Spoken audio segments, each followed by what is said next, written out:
Hey guys, welcome to my channel. My name is Cordelia, and today's topic is a question that I've gotten a lot, which is, did you always know that you were trans? And the answer is kind of a two-parter, because it's like, no, I didn't always know, but yes, I've always been trans.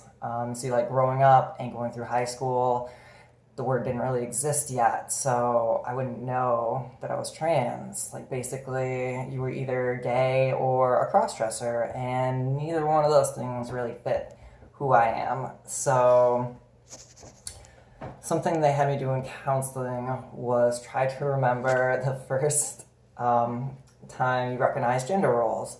And for me, it came to me like immediately, and it's when I was 5 years old.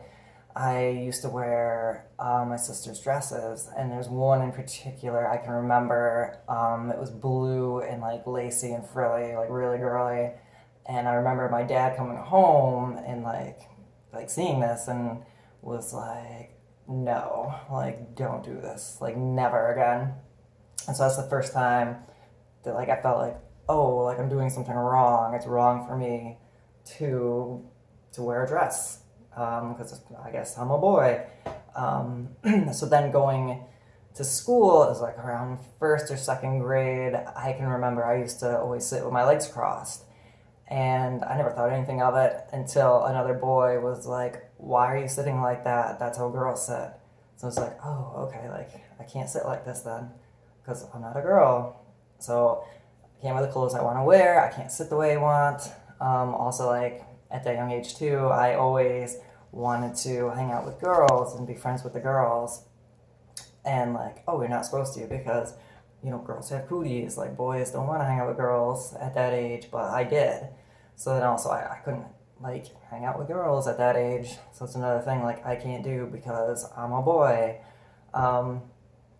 Fast forward to around 7th or 8th grade, and I can remember being in study hall and this girl was painting her nails, and I was watching, and she saw me and was like, "Do you want me to paint your nails?"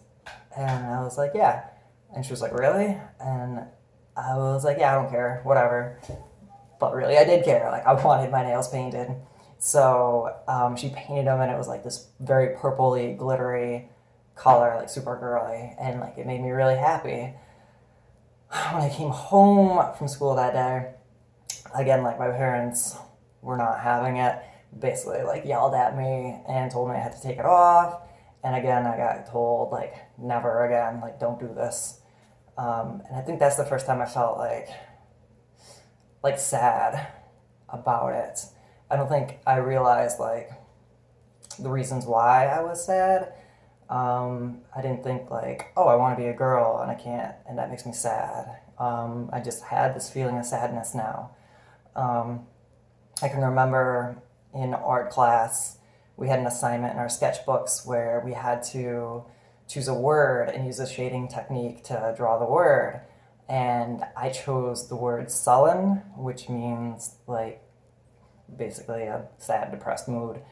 And so the teacher would call you up and tell you about like how you did and give you a grade.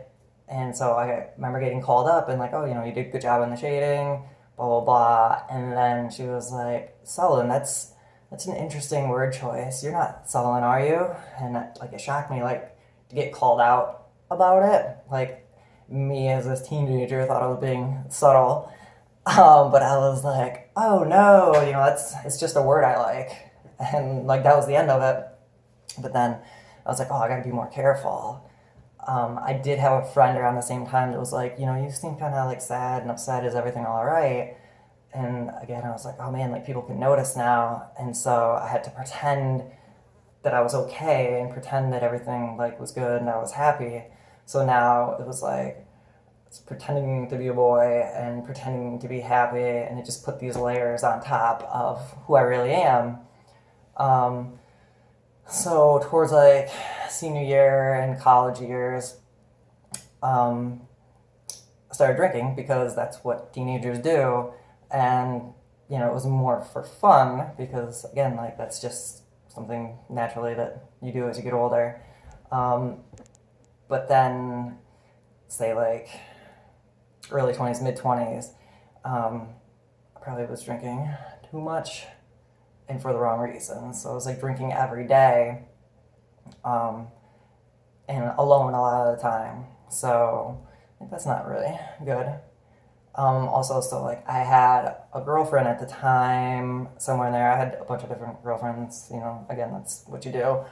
But I remember one, I was living with her and like she found a stash of girl clothes and like questioned me about it and accused me of cheating. And looking back, I probably should have just gone with that, like, oh yeah, I'm cheating on you. But instead, I told the truth. I was like, oh, they're mine.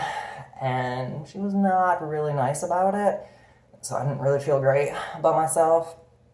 Also, going back, like in high school, I used to have a stash of girl clothes like in my room, and I would wear them when no one was home, but I was always terrified that like someone was going to come home and catch me. So like I was always looking out the window and listening for cars.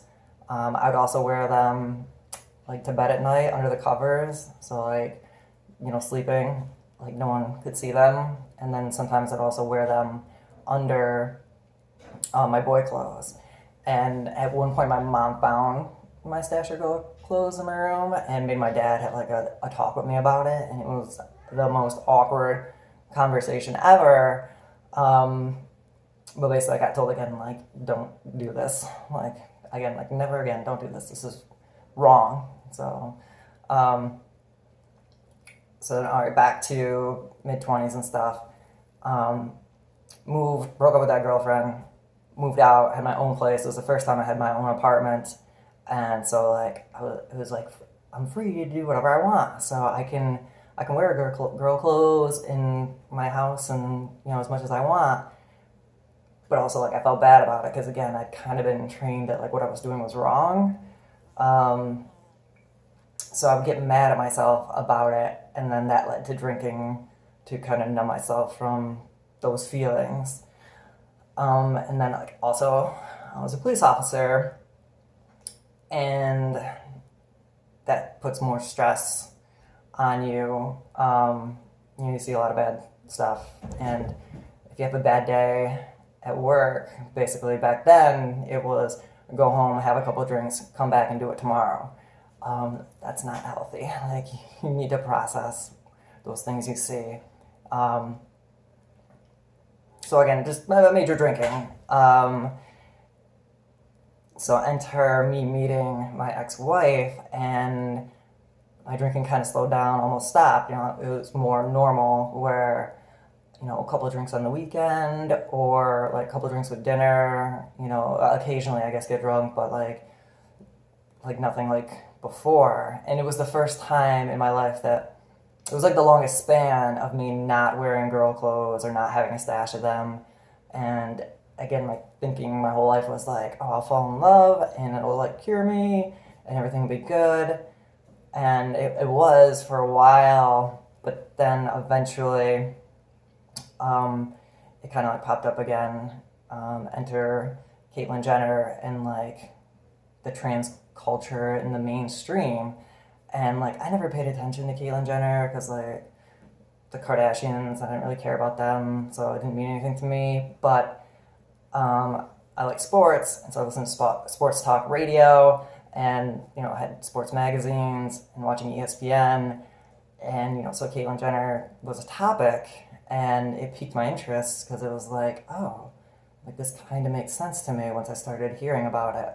So then I would seek it out, and I remember the first trans YouTuber that I watched, and like it made so much sense to me, and it scared me, and I remember slamming the laptop shut and crying, and I was not a crier.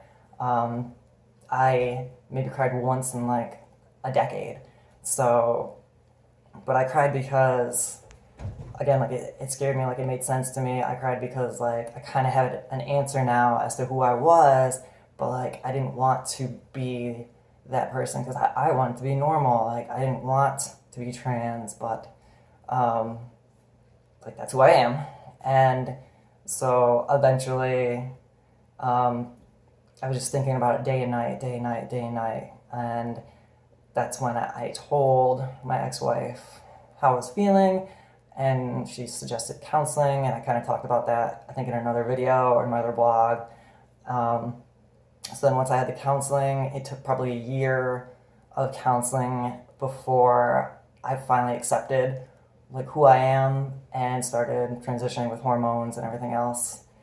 And yeah, now I'm good. Like once I accepted who I was, I started to feel better about myself and started to feel this happiness that I had never felt before, never knew existed. And so I think that kind of answers the question. Like, yes, I've always been trans, but no, I didn't know it. And I'm just happy that I was able to, watch other trans people on YouTube or read their blogs. It really helped me kind of piece things together, and I'm glad that now I can also like share like my story, and hopefully, it helps someone as much as it did me. Thanks for watching. Don't forget to like, subscribe, share the video, all those fun things. All right, thanks guys. Bye.